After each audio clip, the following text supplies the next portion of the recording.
There's a lot to be sad about these days. Failing economies, ingrown toenails, Fire Emblem Warriors. Well, I can't single-handedly save the economy or prevent ingrown toenails, but I can spread a little more cheer on Fire Emblem Warriors. Are the confusing roster picks disappointing? Of course they are. Ike has done a reverse Chrom in Smash and been revealed as absent from Fire Emblem Warriors unless he makes a cameo. Let me guess, using an Ike amiibo will give Chrom an Ike outfit or something. The whole point of a crossover is to show off the franchise favorites in a new light, and some would say the devs missed that boat. I would say they made a running leap and splatted into the side. Others would say they didn't jump at all and just stood on the docks with their hands in their pockets.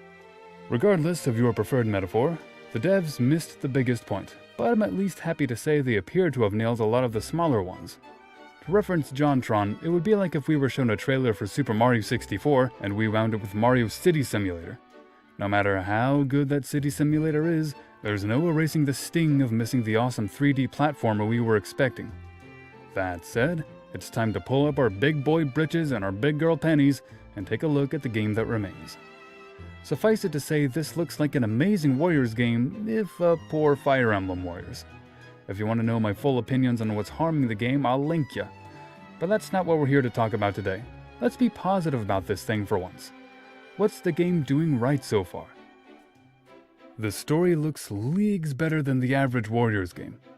Alright, so admittedly I've only played Hyrule Warriors and Samurai Warriors 4, but I've done some research on the other games and I have a pretty good idea how they operate. Koei Tecmo does some scenes absolutely right. The last cutscene of the final story arc in Samurai Warriors 4 stands as proof of that. But stories are not their strong suit. Hyrule Warriors plot could basically be summarized as Zelda characters, monsters, kill the monsters! There was something about an ancient evil and an ancient sorceress getting hot and bothered over Link and accidentally splitting into Boobalicious, the Dominatrix, and Hatsune Miku, but most of it was drivel to introduce the characters. My Japanese is, how you say, a little rusty, and I refuse to watch more than the first 1 or 2 chapters for spoiler reasons, but so far the story of Fire Emblem Warriors shows tons more promise. Its pacing is more balanced, its characters seem a bit more deep, and I actually gave a single hoot when the twins were separated from their mother. I gave not even a strangled chortle when anything happened in Hyrule Warriors, so this is progress. Is it going to be an amazing story?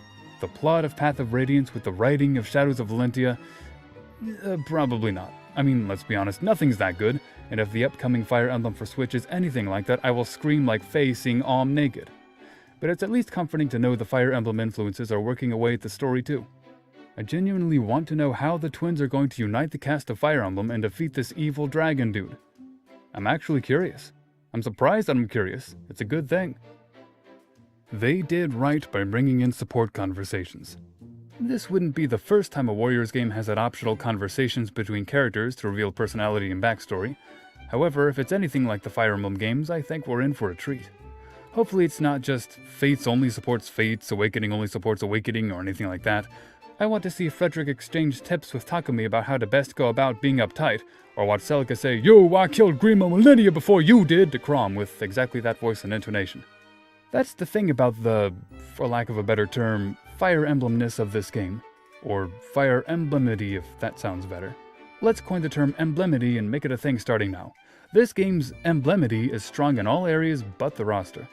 I was expecting a fairly bare-bones Warriors knockoff with some Fire Emblem characters, and instead I got wave upon wave of Fire Emblem influences and concepts. It's refreshing. Warriors games are often trash-talked for appearing simplistic and repetitive, and everything we learn about this game makes it seem like it's working overtime to avoid those labels. The music sounds pretty boss.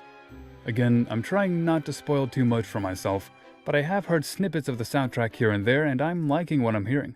Like Hyrule Warriors, it does have some fairly generic rock tributes to the series, but once you get past the opening bits, it gets really creative. You'll be tapping with one foot and kicking an enemy's face in with the other. Samurai Warriors 4 has some cool tracks too, but as a newcomer to the series, I unfortunately don't have a lot of nostalgia and history with them. I do, however, recognize the Fire Emblem tracks coming down the pipeline in this one, and I can only imagine what they might do with songs like Twilight of the Gods from Gaiden or even Don't Speak Her Name from Awakening, should they ever go that far.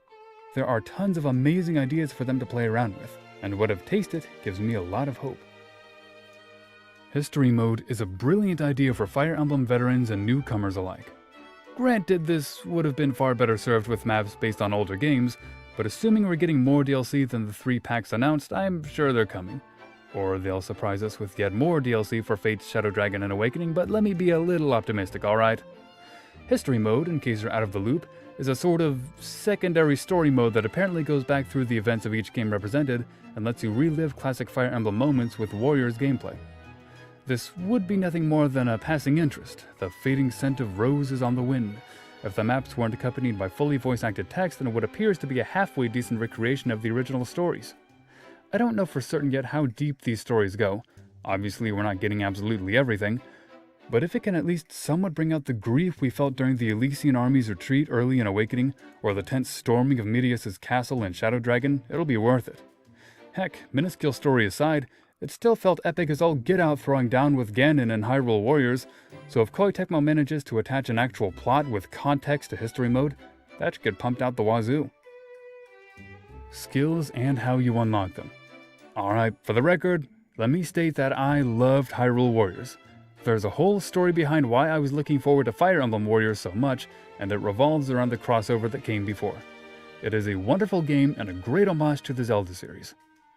But part of the reason the story in Hyrule Warriors felt so weak is because it did nothing with the characters. We had the A-Team, the Avengers of the Zelda series, and they all looked at one another, shrugged, and moved on like meeting the war chief of a parallel version of Hyrule from the future was something they saw every Tuesday. There was no chance to slow down and get to know one another, to deal with one another's problems or bring out the best in one another. They were just weapons to get the job done. Everything in Fire Emblem Warriors, however, is gearing up to bring characters together. Pairing up is a thing, and I'll get to that, and the more time characters spend fighting together, the greater their bond, and aside from the support conversations, stronger bonds means better skills depending on the characters they bonded with. Not only does that make the game deeper and more strategic, but it creates a genuine, physical reason to invest in these characters and watch them grow. They're literally learning from one another. It kind of feels like they're not just weapons like in Hyrule Warriors, they're comrades, friends, with each other until the end. At least I'm hoping that's how it'll turn out. The difficulty in general appears to have taken a spike up. Warriors games are just button mashers. Warriors games just have you spamming one attack to win.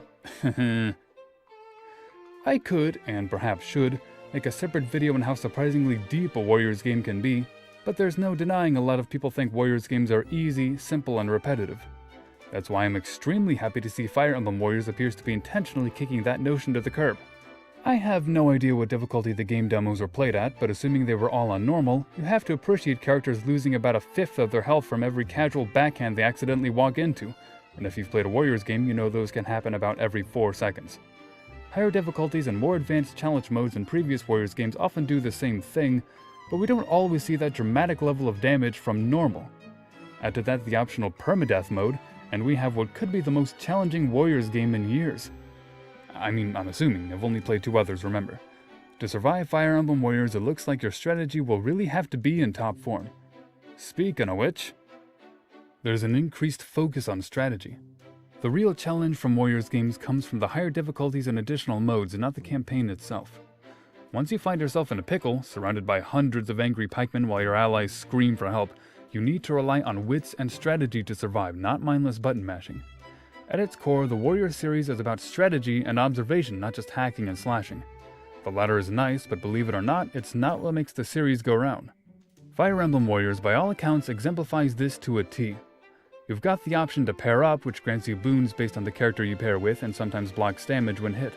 You've got skills, which are unlocked through increasing support levels with other characters. You can order your units around the map, apparently in greater depth than prior Warriors games have gone to. Weapon selection appears to be a thing as well, probably dictating how exactly your characters will fight. Though I'm not necessarily a huge fan, the weapons triangle is also a big consideration since you'll need to think about which units you send and where. And with the option for permadeath, you'll have to really think about what you're doing lest your favorite husbando or waifu bites the big one. Again, I was expecting just a Warriors game with Fire Emblem characters and I would have been happy with that. Instead, it looks like I'm getting a deep strategy action game that also has Fire Emblem characters that I love. Not nearly all of them, but still. There's still an eager player base awaiting the game. I mentioned in my previous video that I was worried Koei Tecmo, or more specifically Yusuke Hayashi with his harping on Shadow Dragon Awakening and Fates only, might have accidentally signed this game's death warrant.